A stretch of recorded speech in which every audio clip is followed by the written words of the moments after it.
Hi, welcome to Art with Mrs. Johnson. I just want to take a second and tell you a little bit about me and my family.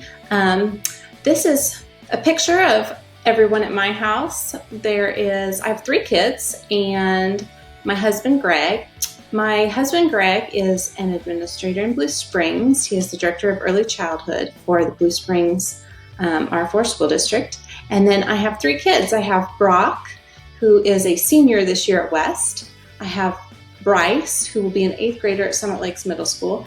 And I have Mary Kate, who is going into the 4th grade at Longview Farm Elementary. A little bit about me.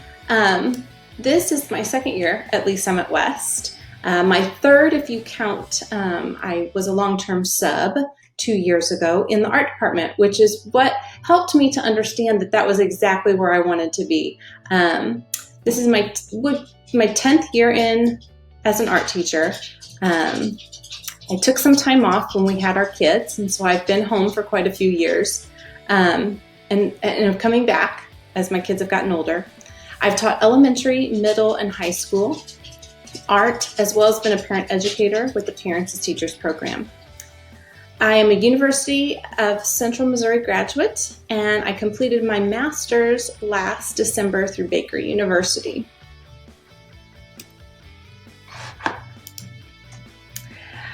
This year, I have a few goals for us. Number 1 is I really want to build strong relationships with my students. I think building strong relationships with them, whether online or in person, is my first priority, so that they feel comfortable. Having 3 kids myself, and having navigated online last spring, I completely understand how difficult this is. We know kids learn best when they feel they're safe and they're comfortable communicating with their teacher. These first weeks, you're going to see a lot of activities with an art angle that are designed to help us get to know each other. And that's really going to be our focus in these first few weeks. Secondly, a goal that's really important to me is to instill at a very minimum an appreciation of the arts for those kiddos that are taking art just to get their fine art credit out of the way for Lee Summit West. And on the other end of the spectrum, we have those that really have a passion for art. Whether a student is here for just that requirement or to really grow their artistic abilities, I really hope to just instill in them an understanding of the importance of the arts, not only globally and in our world, but how it can help them personally, especially right now at this time where things have been a little challenging. Art is really important, and it's really kept a lot of people going, I think we've found, in our time that we've been home for so long. Let's take a minute and look at the syllabus. Welcome to Foundations of Drawing. This introductory semester drawing class helps students learn basic contour line drawing, shading, proportions, and perspective. This class is a prerequisite for higher level art classes at Lee Summit West, which would include Painting 1, Drawing 1, Graphic and Computer Arts 1, and Ceramics 1 courses. As you look through your syllabus, be sure to read through all of the expectations. We will go over these carefully in class. Let's talk for just a second about grades. Your grade is broken down into 3 categories. 30% of your grade is classwork and participation. This would include any daily assignments in your sketchbooks, critiques within class with peers, and that type of thing. Studio work counts for 60% of your final grade. This includes projects. And finally, 10% of your grade is your final, which will be taken at the end of each semester. Project grades are subject to a grace period. How does the grace period work? Once a due date has been set for a project, you have 1 week to complete that project before the grade is officially considered late, and a reduction of 10% per day late will be reflected in the grade book. Projects not turned in by due dates will be entered in the gradebook as a zero as a placeholder until the project has been turned in. However, if it is turned in before the end of the grace period, no reduction in points should occur. Daily assignments are not subject to a grace period. They must be turned in by the original due dates. Foundations of Drawing focuses its content on 5 units of study, which include drawing from history, drawing from life, drawing with value, drawing with perspective, and drawing from observation. Now let's look where you as a parent can go to find information this semester to help your student be successful. Okay, the first place I would like to begin is in Schoology. As you have probably heard, Schoology is the main hub of everything related to your child's classes in LSR 7. I have really worked to try and make this simpler and more interactive for the kids, more visual. So when your student opens Schoology, they're going to find at the top of the page, there will always be pinned a graphic and a few quick links. These are designed to make it easier for your student to find what they're looking for with just a click. I specifically would like to point out that I have a parent information tab here, and we'll look at that in just a second, where that takes you. As far as daily lessons and calendars, whatever unit we are on, there should be an embedded page that outlines exactly what your student will need and what the activity is for the day in a calendar format.